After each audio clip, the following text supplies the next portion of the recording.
Hello friends, Gayatri క్రియేషన్కు స్వాగతం. గాయత్రి క్రియేషన్లో ఈరోజు మనం రాగి పిండితో హల్వా ఏ విధంగా తయారు చేసుకోవాలో తెలుసుకుందామండి. ఇది హెల్దీ ఫుడ్, త్వరగా అయిపోతుంది.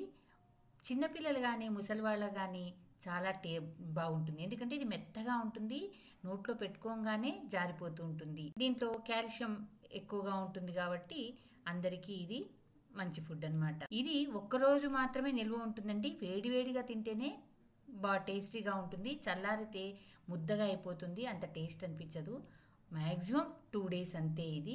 మరి ఇప్పుడు ఈ రాగి పిండి హల్వాను ఏ విధంగా తయారు చేసుకోవాలనో తెలుసుకుందాం. దీనికి కావాల్సిన పదార్థాలు: 1 గ్లాసు రాగి పిండి, 1 గ్లాసు మన ఇంట్లో ఉండే 1 గ్లాసు మెజర్మెంట్ పెట్టుకుందాం. రాగి పిండిని జల్లెడబెట్టి తీసుకుందాం. అదే గ్లాస్తో 2 గ్లాసుల నీళ్ళని తీసుకుందాం. అదే కొలత. అదే గ్లాస్తో 1 గ్లాసు కాచి చల్లార్చిన పాలను తీసుకుందాం. ఏదో 1 గ్లాసు మెజర్మెంట్ పెట్టుకోండి.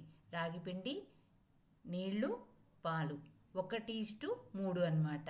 1 పిండి అయితే 2 నీళ్లు, 1 పాలు. ఇప్పుడు ఒక పెద్ద బౌల్, ఈ బౌల్లోకి నీళ్ళను పోసేసుకుందాం.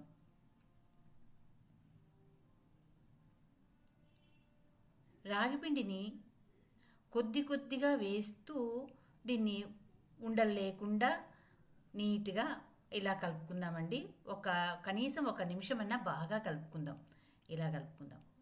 ఇంకా మిగిలిన పిండిని కూడా వేసేసి బాగా దీన్ని కలిపేసుకుందాం. ఎక్కడ ఉండలు ఉండకూడదు, అంత బాగా కలిసిపోవాలి. ఈ విధంగా కలిపిన తర్వాత 1 గ్లాసు కాచి చల్లార్చిన పాలను కూడా ఇందులో వేసేసి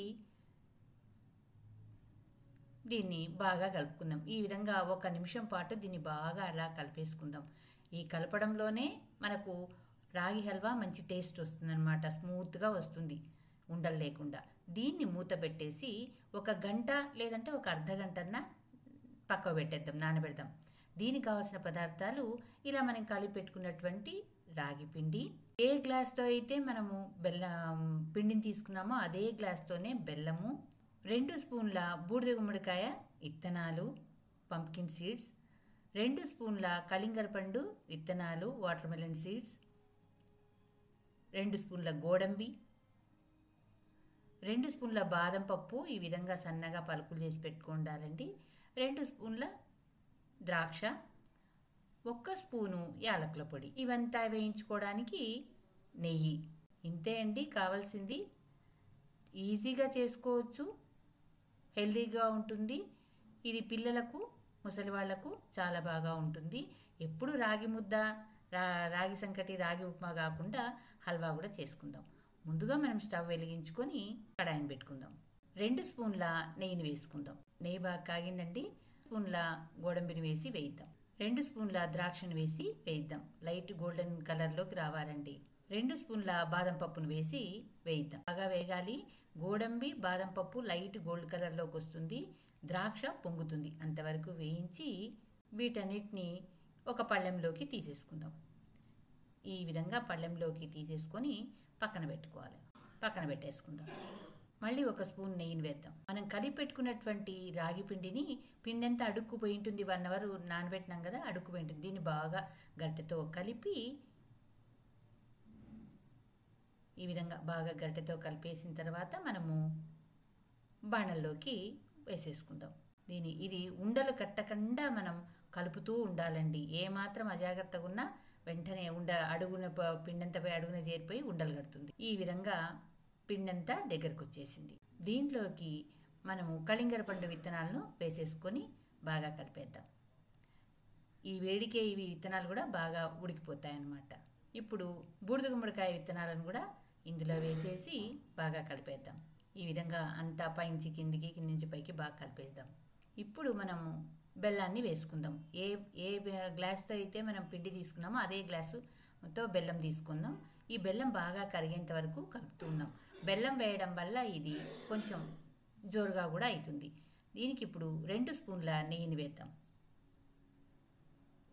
బాగా కలుపుతున్నామండి. మనం వేసిన నెయ్యి అంతా బయటికి రావాలన్నమాట. అంటే పిండి బాణలికి అతుక్కోకుండా వస్తుంటుంది. అంతవరకు దీన్ని కలుపుదాం.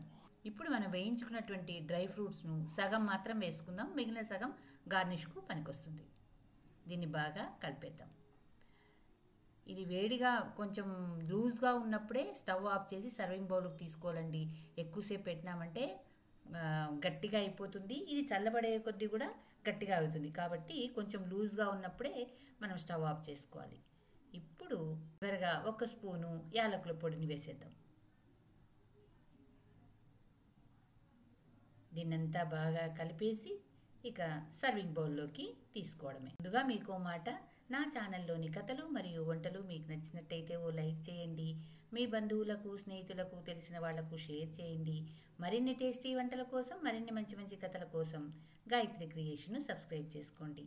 ఈ విధంగా అయినటువంటి హల్వాను ఇలా బౌల్లోకి తీసేసుకుంది. ఈ రాగిపిండి హల్వాను మీరు తయారు చేసి మీకు ఎలా కుదిరిందో నాకు కామెంట్స్ రూపంలో తెలపండి. చివరగా మిగిలించినటువంటి డ్రై ఫ్రూట్స్ను దీనిపైన గార్నిష్ చేసుకుందాం. Thank you for watching.